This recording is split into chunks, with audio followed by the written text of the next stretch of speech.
بسم اللہ الرحمن الرحیم۔ السلام علیکم ورحمۃ اللہ وبرکاتہ۔ منقول ہے امیر المؤمنین حضرت مولا کائنات علی المرتضیٰ شیر خدا کرم اللہ تعالی وجہہ الکریم ایک بار زیارت قبور کے لیے کوفے کے قبرستان تشریف لے گئے۔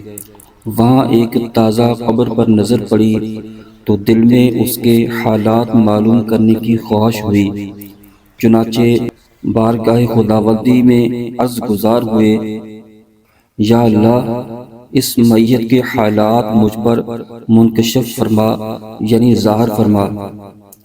اللہ پاک کی بارگاہ میں آپ کی التجا سنی گئی اور دیکھتے ہی دیکھتے آپ کے اور اس مردے کے درمیان جتنے پردے حائل تھے تمام اٹھا دیے گئے۔ اب ایک قبر کا بھیانک منظر آپ کے سامنے تھا۔ کیا دیکھتے ہیں کہ مردہ آگ کی لپیٹ میں ہے اور رو رو کر آپ کرم اللہ تعالی وجہ الکریم سے اس طرح فریاد کر رہا ہے، یا علی انا غریق فی النار وحریق فی النار، یعنی یا علی، میں آگ میں ڈوبا ہوا ہوں اور آگ میں جل رہا ہوں۔ قبر کے دہشت ناک منظر اور مردے کی دردناک پکار نے حیدر کرار رضی اللہ تعالیٰ عنہ کو بے قرار کر دیا۔ آپ رضی اللہ تعالیٰ عنہ نے اپنے رحمت والے پروردگار کے دربار میں ہاتھ اٹھا دیے اور نہایت عاجزی کے ساتھ اس میت کی بخشش کے لیے درخواست پیش کی۔ غیب سے آواز آئی، اے علی، اس کی سفارش مت کرو، کیونکہ یہ شخص رمضان مبارک کی بے حرمتی کرتا، رمضان مبارک میں بھی گناہوں سے باز نہ آتا تھا۔ دن کو روزے تو رکھ لیتا مگر راتوں کو گناہوں میں مبتلا رہتا تھا۔ مولا کائنات علی المرتضیٰ شیر خدا کرم اللہ تعالی وجہ الکریم یہ سن کر اور بھی رنجیدہ ہو گئے اور سجدے میں گر کر رو رو کر عرض کرنے لگے، یا اللہ، میری لاج تیرے ہاتھ میں ہے۔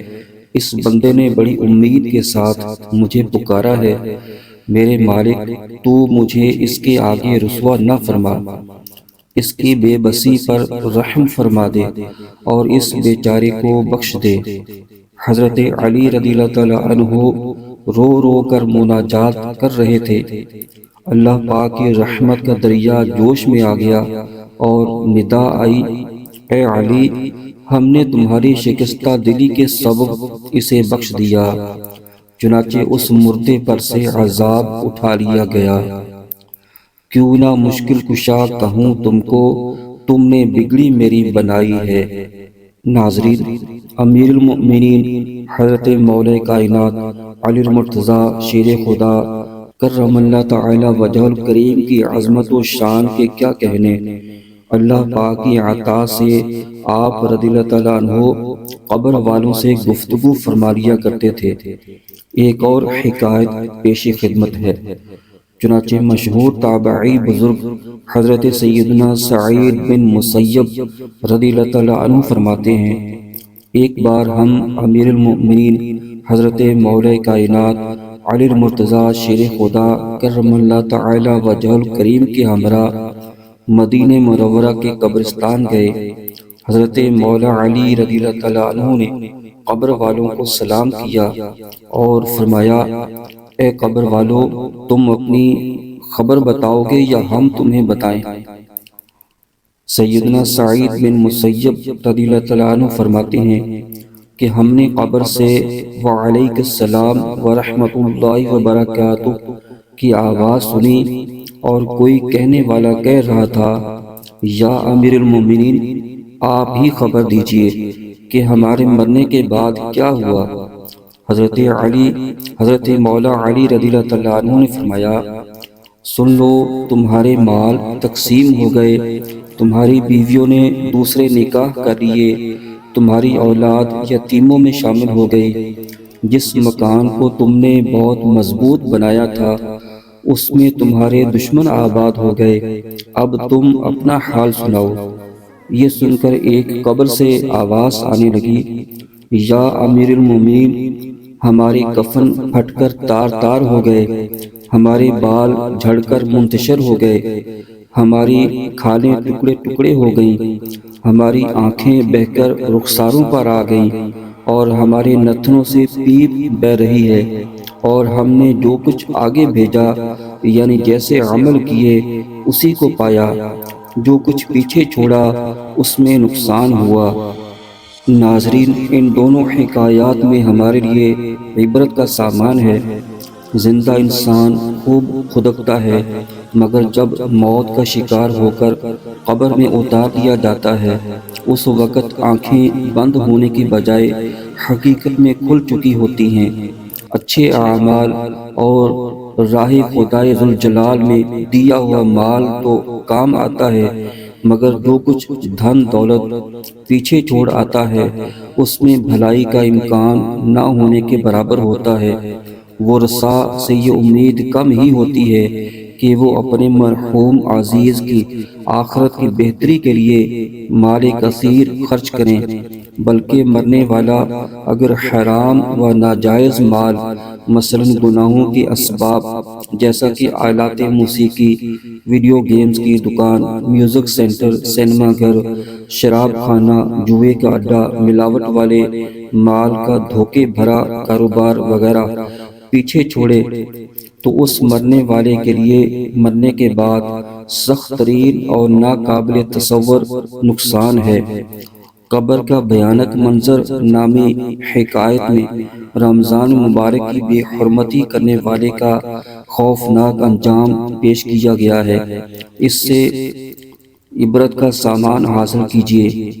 رمضان مبارک کی پاکیزہ راتوں میں کئی نوجوان محلے میں کرکٹ، فٹ بال وغیرہ کھیل کھیلتے خوب شور مچاتے ہیں، اور اس طرح یہ بدنصیب خود تو عبادت سے محروم رہتے ہی ہیں، دوسروں کے لیے بھی مصیبت کا باعث بنتے ہیں۔